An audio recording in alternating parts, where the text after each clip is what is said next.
All right, we're back. It's been a long time, but we're back. We're gonna do a couple nationals podcasts here. The first one we're gonna do is I am going to ask them a bunch of random questions that Jenay and I had thought of about nationals, road leading into nationals. How was the weekend? Stuff that went well, didn't go well, stuff like that. And then podcast number 2 is we're going to break down the events, or Jenay and Jared are going to break down the events event by event. So that one will be, I'm assuming, is going to be a rather lengthy one. This one is intended to be shorter, more speed driven on that. So with that being said, we're just going to get right into it. So Jenay and Jared, what was your goal going into nationals this year, and what would you deem a success? I'll start. Yeah. My goal was to win. Success would look like hopefully winning.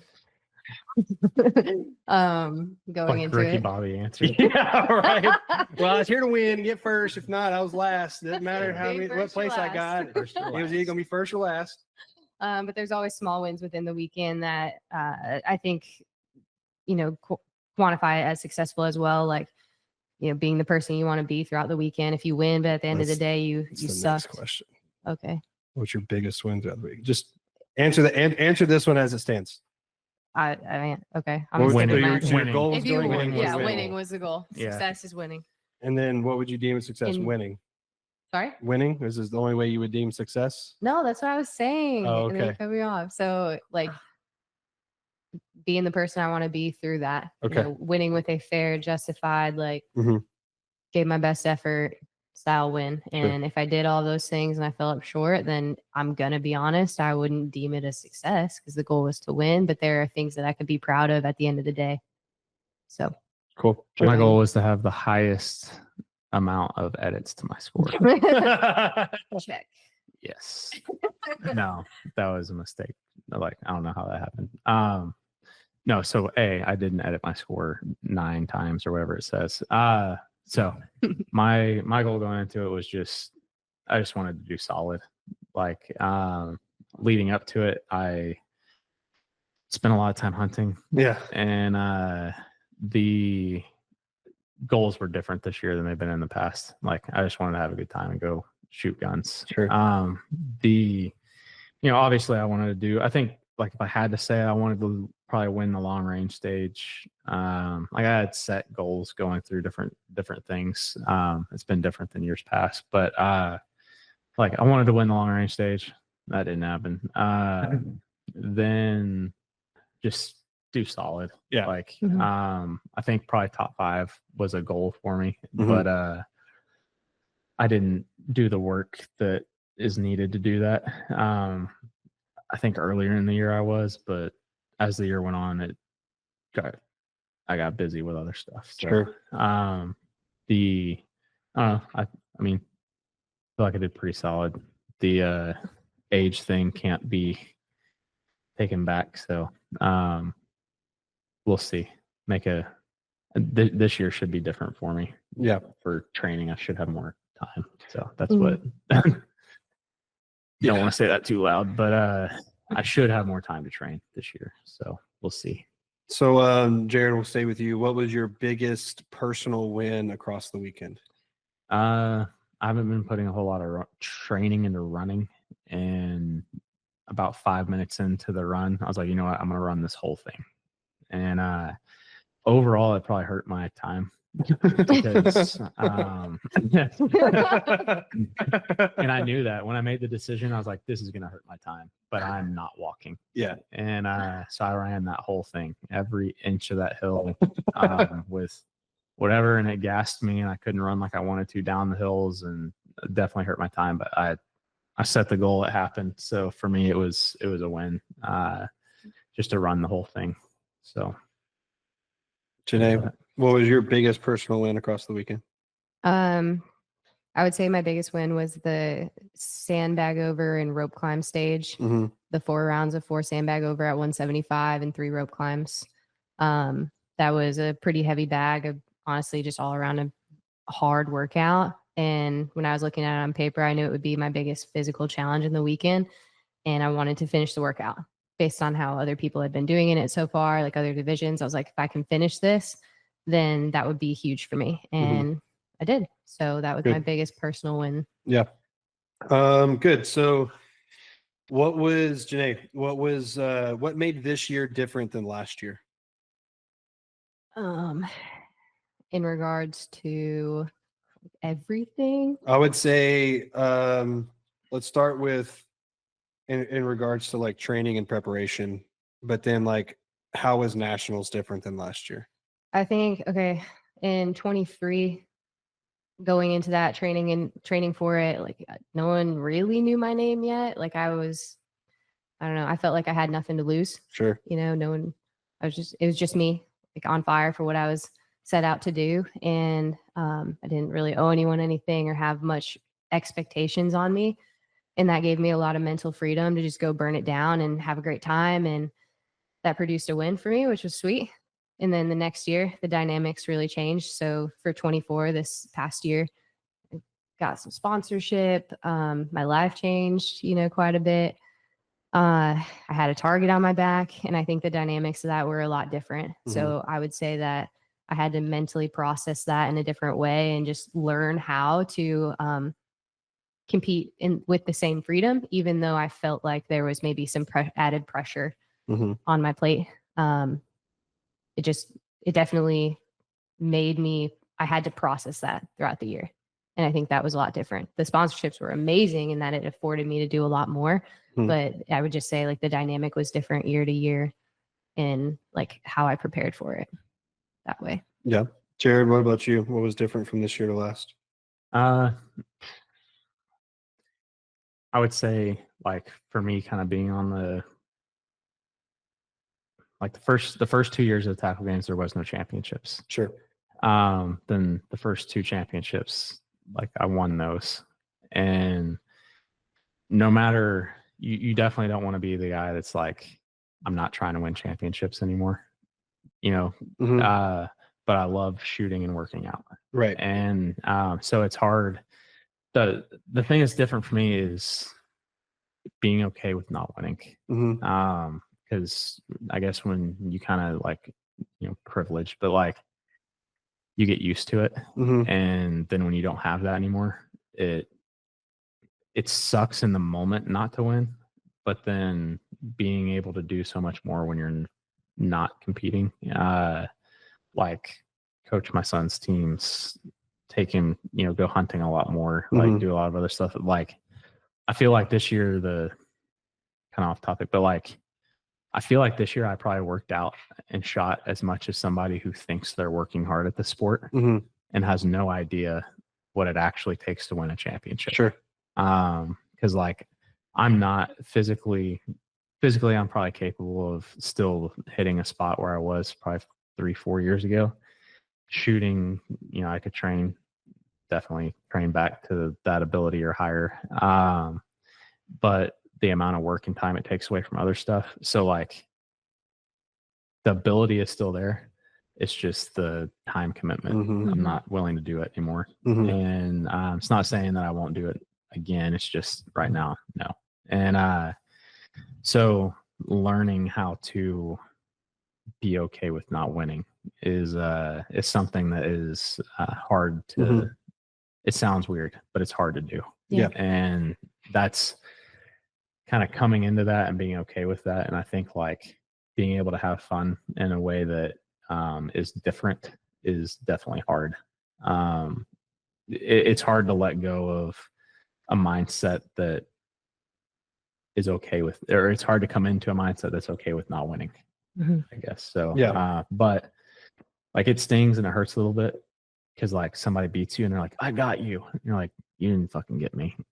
Like to get me, you needed to be here 4 years ago. Right. So like there's that little voice that lives in the back of your head, but it's like, whatever, you know? So it's hard to, but totally worth it because the stuff that I get to do when I'm not competing and the time I have available when I'm not competing is definitely 100% worth it to be able to spend more time doing family stuff. And of course. Like my kids are in a super cool age where I'm cool and they want to go do cool stuff with dad. Right. And I don't want to miss this for another championship. Right. You know, like Sure. been there, got the trophies. Like, so it's not like I would rather be there than at the gym alone working out. You know, that you're there a lot, but like, Yeah. I don't, you know, I would rather have memories with my kids than another trophy. So that's definitely the harder, I guess, the thing that's different about this year is going into competitions and having fun. Mm-hmm. And winning isn't fun. It's like checking a box off of something like got another one. You know, Right. But anyway, so for me, that's what's definitely different. But like I said, it stings for like 2 minutes that you don't win, and then you're like, yeah, whatever. Like I'm gonna go back home and have fun and go hunting. Right. Right. Right. So That's awesome. All right. So we'll go just what was like your top 2 or 3, you know, highs of the performance across the weekend, and your top 2 or 3 lows of performance across the weekend? Highs, I already said the sandbag stage. Yep. I feel like a high would just be, well, I guess the biathlon stage. Mm-hmm. I shot that clean and just felt like I executed my plan really well. But I think more than having a peak, I think I did well with just being consistent, Mm-hmm. even despite some definite ups and downs. Like Sure. I had a couple of stages I took big hits, but I felt very consistent mentality wise of like, all right, we're going to wear that and we're going to attack the next stage and do what we need to do here.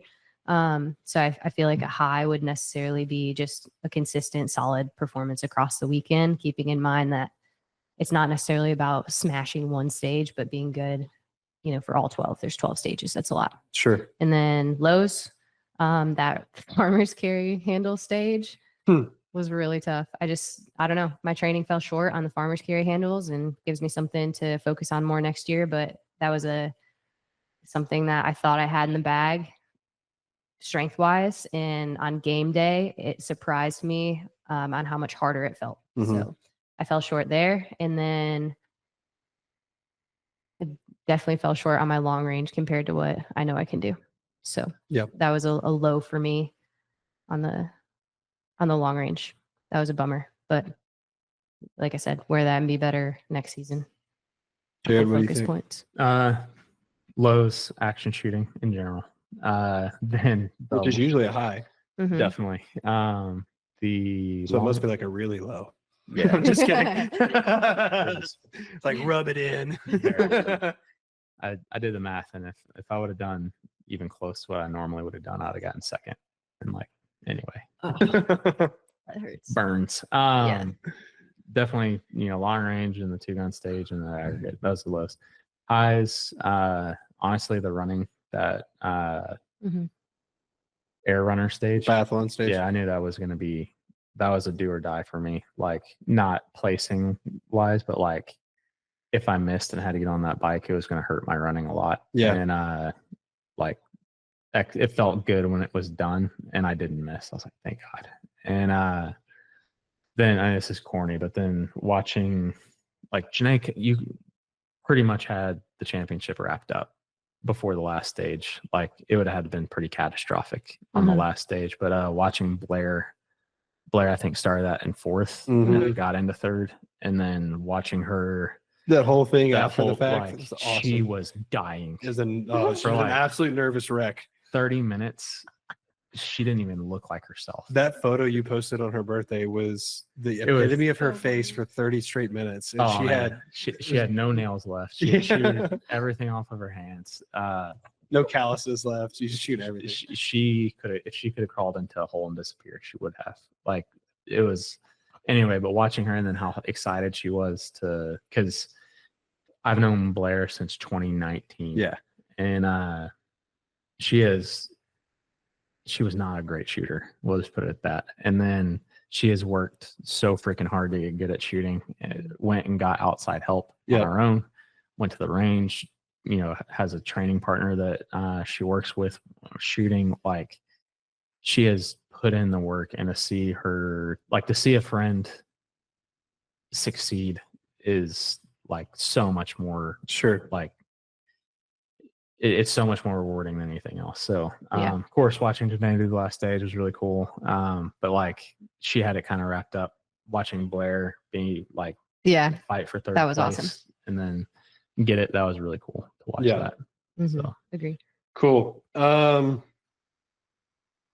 Jenay, do you think that you executed your plan all weekend? And what happened when you did not? And how did you recover from those? No, I mean, like I said, I had a couple of stages that I took really big hits on, which is kind of the essence of the sport a little bit. And even in other sports where you have many different stages or events throughout the weekend, you're bound to have something go wrong throughout the course of that. And it did for me, as I'm sure it did for all of my other competitors at some point in the weekend. Something probably went wonky. So specifically the farmer's carry stage and long range and stuff. And I think how I recovered from that was just knowing from past experiences and competitions like these that like there's nothing that you can't, almost nothing that you can't recover from. If you, anything can happen in the stages to come. So you just have to keep bringing your best to the next one, and you never know what might happen. Mm-hmm. Cool. what was the question again? Did you execute your plan, and what happened when you didn't, and how did you recover from that? Yeah, I mean, I've always been pretty methodical about the way I do stuff. Probably not as much now as I used to be, but like I would kind of come up with the theme, I would say, of how I was going to approach something, and I stuck to those pretty good. Kind of got out of character on the like 2 end stage and the other one because like normally I know it's just I'm going to go at 80% and take my 90% score and live to see another day because like things can go disastrous on those stages. And I knew that because of how much I've been training physically, like I needed the points on the shooting if I was going to have a chance. And so I went for it. And I mean, executing that plan, I went for it. Right. For sure. Like it doesn't mean it had to end well, but I executed on the attempt at least. So, but other than that, like, yeah, I think, things went pretty good. Good. All right. So back to Jenay, what were a few things that were vital to helping you perform throughout the weekend? For one, having in the day when we got the schedule, we knew all the events, writing everything out was really helpful. Something that you mentioned to me early on, Jared. So like I'll take a sheet of paper and write out what heat number I'm in, and then the order of my stages, like what is the loadout for each thing, roughly, like what's the What it fitness kind of of is it. the state. Yeah. And just getting really organized to start, like, was super helpful. And you don't always know all of the things because maybe when you go to the actual stage brief, there's a different shooting position than you thought, which might make you want a different magazine. Sure. Something like that. But having a general structure helps set me up for success for the weekend, in my opinion. Having outfits planned out, all of that. So in the day of, all you have to do is execute your plan. You don't really have to come up with that morning, what am I wearing? Like, what do I need for this stage? Where am I going? Like all that's kind of taken care of. So that being one. For two, we were big into G1M sport that weekend. And honestly, I think that was a lifesaver. So G1M sport is from BPN. Okay. And it's like carbs. It's like carbs and electrolytes. Okay. And so I think one scoop is like 20 grams of carbs. It's not much, but it's enough to get you through a longer 30-40 minute workout. Oh, okay. Yeah. So I was sipping on those every day because it's hard to put down food, and I didn't want to pass out and die again. Yeah. So, it keeps you hydrated as well. We mainly got it specifically for the run. Was the main reason why we got it. So she could chug some right before the run, and then each time she came through, everybody were passing out water bottles. So I was passing her G1M Sport, so she could drink that on her as she was putting sandbags in her bag or in between laps. And that because we didn't want her to pass out again on the run like she did in North Carolina. So that was the temperature was a lot colder. So I knew that like the temperature was really, really a major factor in why that happened. But regardless, like it's hard to eat during these weekends anyways. Your stomach always hurts because things are different and weird. And that helped keep me very fueled because I wasn't eating a lot. And then lastly, I'll say like having you there with me. Aww. Yeah. For real though, seriously did help. I mean, there are a lot of times that it was nice to just have someone to help me do the little things that maybe I forgot to tighten up, like loading extra magazines or like Going to reminder your rifle when you forgot Yeah. it. stuff like that, or like when Four pistol magazines. She Four walked up pistol to a mag- stage with no ammo in them. that was your job. That was my job. That was I your messed job. up. Me and Zach were walking to our stage, and then Jake comes sprinting by at like 300 miles. And I was like, "Hey, what's wrong?" She's like, "She doesn't have a rifle," or like mag something, and I was like, "Oh, dang!" And so we started looking. I was like, "Did she start already? And she doesn't have it, or like what's going on?" But like you would just like No, we were just getting started. Yeah. And So it was fine. He saved the day on it. But, and then even just those moments, like I hurt my hand and having someone to help me figure out a game plan and like help take care of me a little bit during that. Part of that was And Jared. as well, telling me to stop I being think we a weenie about it. I think me and Jake, good cop, bad cop to that one. Yeah. He Well, was- when he I was was, being, oh, is this okay? And I was like, shut up. that's why I said I was like, you need to call Jared because I knew you would come over and be like, you're fine. Stop crying. You're fine. And move on. The best. That was the best. So having my people, that was good. Okay, so on the contrary to that question, did you make any preparation mistakes that you would change for upcoming competitions? Honestly, not really. Not much. Yeah, I think I don't think there there's would be nothing changes to detrimental. anything, What about yeah. you? Did you have anything that you were like could have prepared better and outside of training? Because training doesn't count in that, right? Like we're talking solely execution, right? It says in preparation, so kind of training, but Yeah. I would also assume that's like preparing for the match at the match. Like, I wish I would have done more freestanding rifle in training. There, we saw that. If I wish I would Definitely have worked out a not. lot more. No, I mean, I didn't, to be honest with you, there was a couple times like the biathlon stage, I had 20 round magazines and I just didn't go look at yeah, or pay Yeah. attention. And then that stage where we put the bag over the big box, like I shot the wrong target. I wasn't paying attention as much as I should have to the stage brief, Mhm. you know, and there was that. But no, I mean, I probably could have planned food a little bit better. I mean, like my stomach never hurts because I eat whatever I want all the time anyway. But how many Whataburgers you eat the other weekend? me and Zach went to Whataburger twice. oh my god,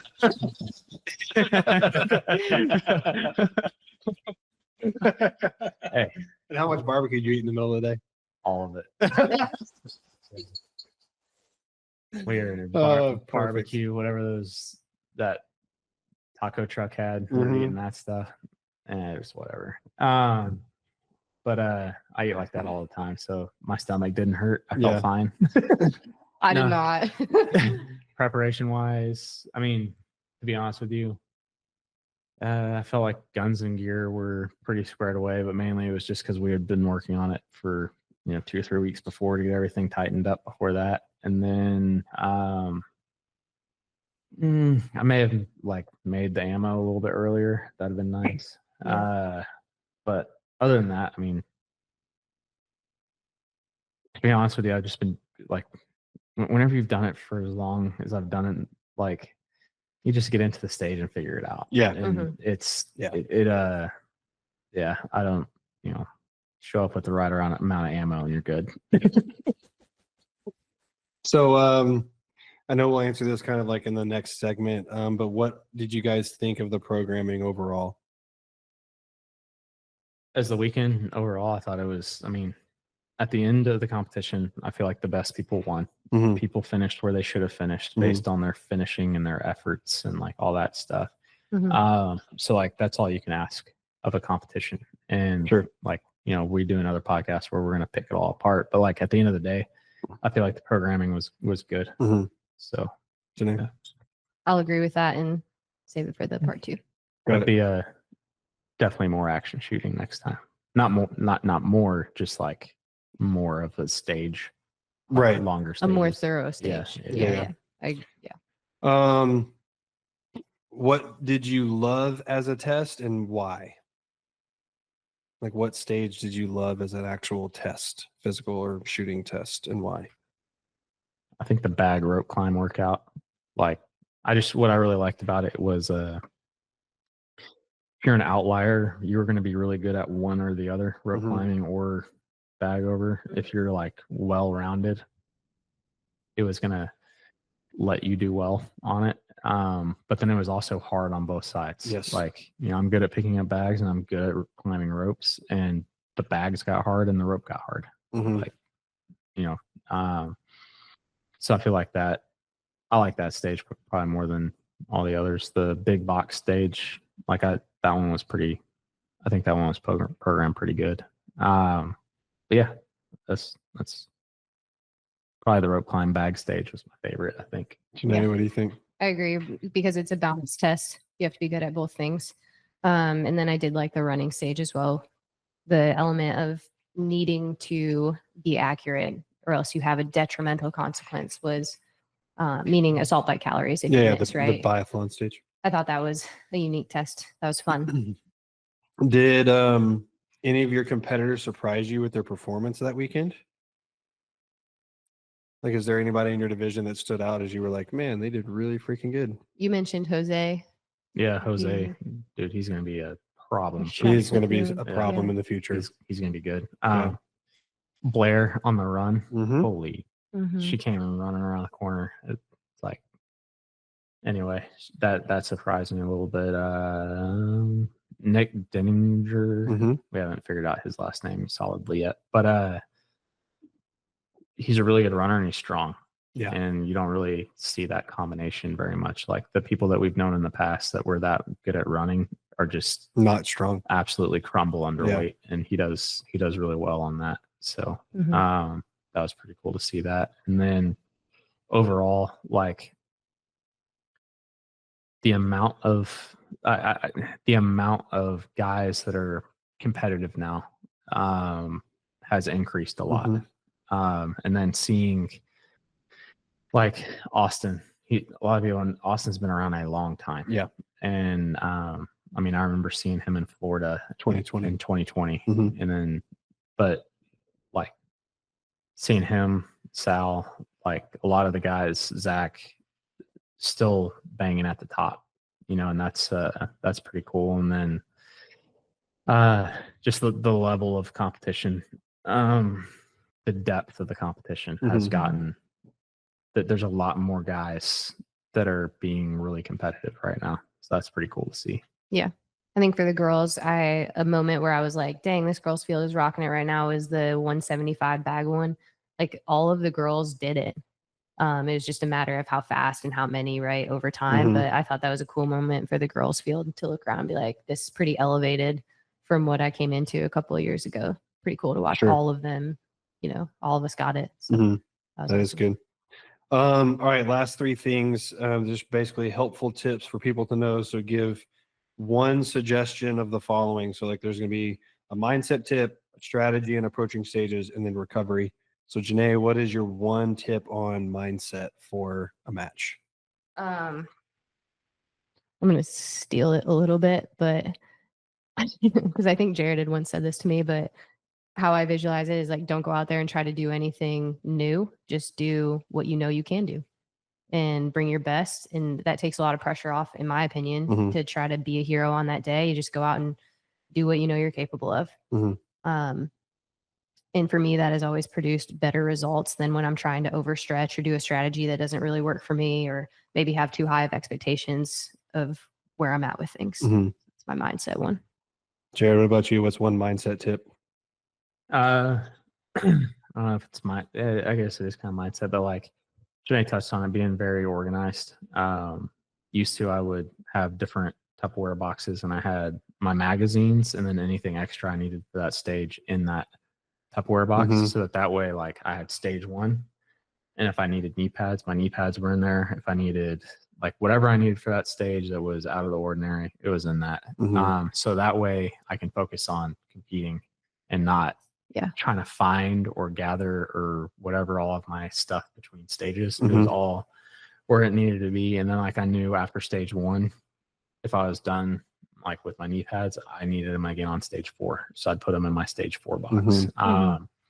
So I would have all that organized, and like that is being organized to allow you to be able to focus on competing and that frees up a lot of anxiety and like energy that you're using, like scram around trying to find your glasses at the Sure. whatever. And then right after you're done with the stage, take your glasses and your hearing protection and put it in a spot, you know, so you're not constantly trying to find all that stuff. And then no matter what position you're in, if you haven't already, load your magazines for the next stage right now. Mhm. Like right when you get back, reload all your magazines, put everything up, so you don't have that weighing on you for the next hour and a half. Like 30 minutes, I got to get up and do my magazines and stuff. Right. Just knock it out, get it out of the way. So like mindset stuff. I used to kind of have a reputation of Sundays. Like I'd basically just completely screw up the entire weekend and then come back on Sunday. Like she was saying, I didn't change anything. I just showed up and stayed consistent and let everybody else kind of mess it up. Yeah. So that's like overreaching, doing something that you haven't prepared for is out of like, and in competition is not, that's for training.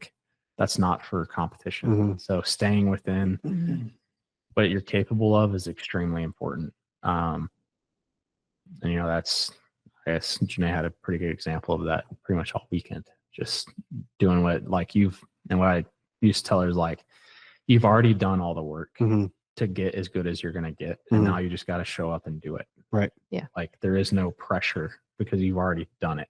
Yeah. It's just One thing now. we talked about before every stage was, hey, you got to go shoot. Yeah. You got to pull the trigger and you got to shoot good here. You fitness every day. You shoot every day. But you got to go shoot good here on this day, this time, right now. And I think we said that every stage you shot.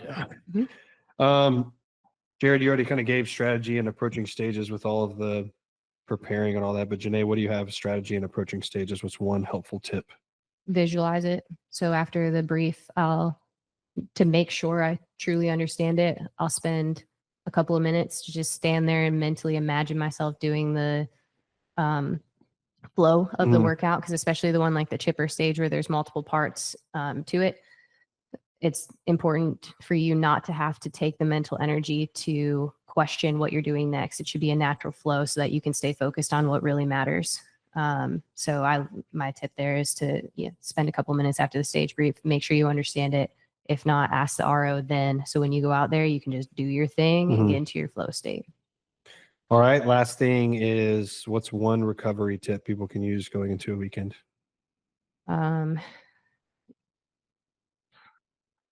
Honestly, I liked my G1Ms for staying hydrated and getting calories however you can. That's in the most suitable way for your body. So I know Jared said he ate Whataburger a couple of times.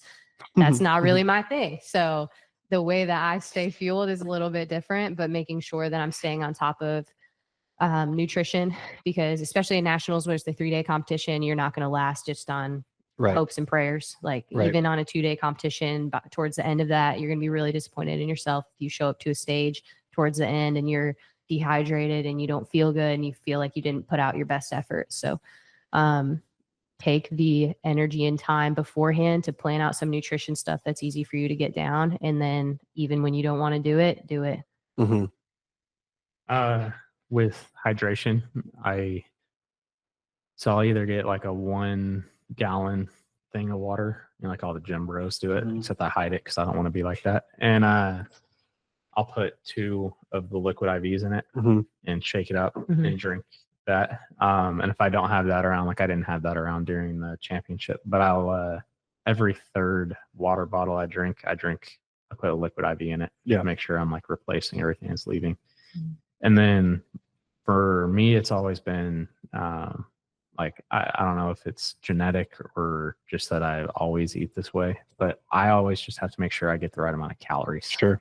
Like it doesn't really matter what I'm eating specifically. Like I guess I'm not food sensitive too much, but I have to make sure I'm getting the right amount of calories. So like that's one reason why I go get Whataburger, triple bacon burger with fries and all kinds of stuff, is like I need calories. And as long as I'm getting that, it's fine. And then like the main thing though is that don't start taking something like some supplement that you've never taken, or don't change your diet for those 2 or 3 days because now you're doing something that your body's like. If I went and started eating chicken and rice and vegetables for Right. 3 days, Yeah, your my body would would be freaking out. Yeah. Like, what is going on right now? So just don't change what you're doing. Mhm. Just keep doing the same. The only thing I would change is like make sure you're getting enough of the right kind of hydration. Like don't do Gatorade. Do Mhm. like liquid IV and water, and or like whatever. There's a million different brands, but electrolytes and water. something. Cool. That it? All right. Well, we got a lot more to talk about here in just a little bit. So stay tuned. Watch the next one. We'll break down all the events. See y'all later.